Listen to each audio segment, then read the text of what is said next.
Welcome back, everybody. First of all, appreciate the feedback that you all provided and the interactions you provided to the group on Tuesday. And I hope we have the same, if not more, interaction again today. The agenda for today, again, like Tom said, we're going to be focused more now on the tactical, a little bit more into the weeds, although we only have about 45 minutes per topic. So we'll try to be succinct, but there's a lot of data that needs to be covered. And, if you bring out what's most important to you, that's what we'll focus on. So the topics we're going to cover, I'm going to cover the internal and IT systems. That's the electrical system and the IT systems that the utilities use, the electric utilities use, and try to equate that a little bit to some of the things that you do in your respective industries. Jim Nowak will take it from me and talk about material and equipment. Aaron Strickland will go over facility needs, offices, field locations, staging areas, etc. Carlos and Mike will tag team the employees and stakeholder readiness. And then Tony will finish up with communications and messaging.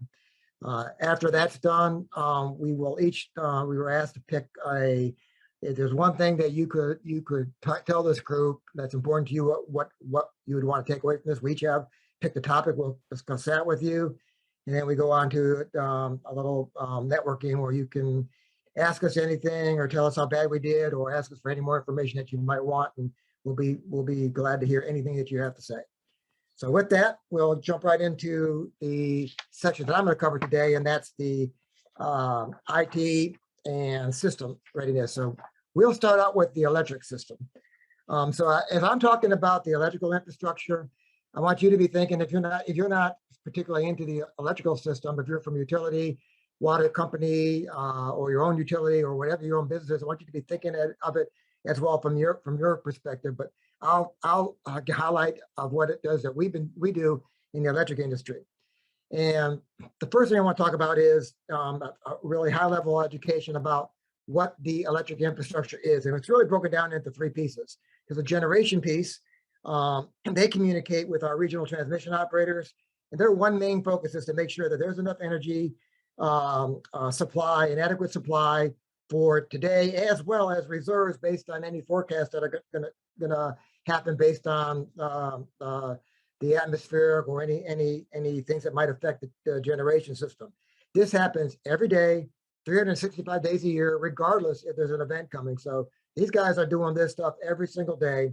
There's a lot of generation, and there's even more coming into the mix. It's very complex, but if one system isn't ready, there's other ones that they can work with and put back online. So that's really handled from the regional transmission operators and the generators.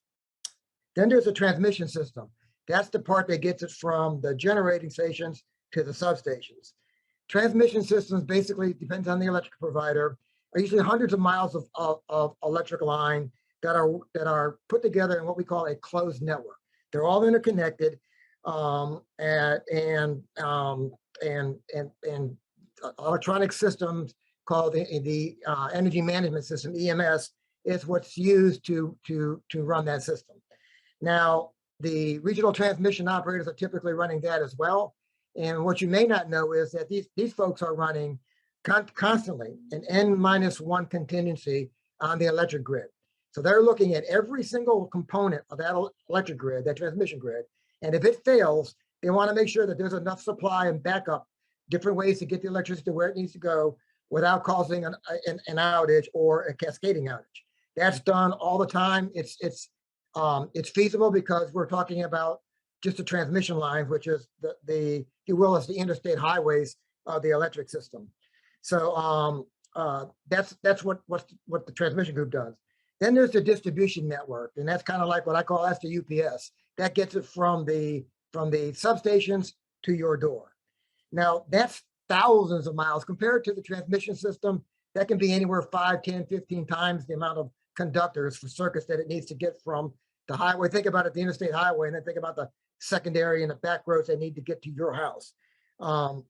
Because it's so complex and there's so many different points of interconnect, it's run in what we call an open network. There's hundreds of ties, but they're typically in an open configuration because depending on which one's tied, closed, which one's open, it changes the amount of demand on the line, it changes the capacity of the line, So it's a very complex algorithm that would need to be done to automate that.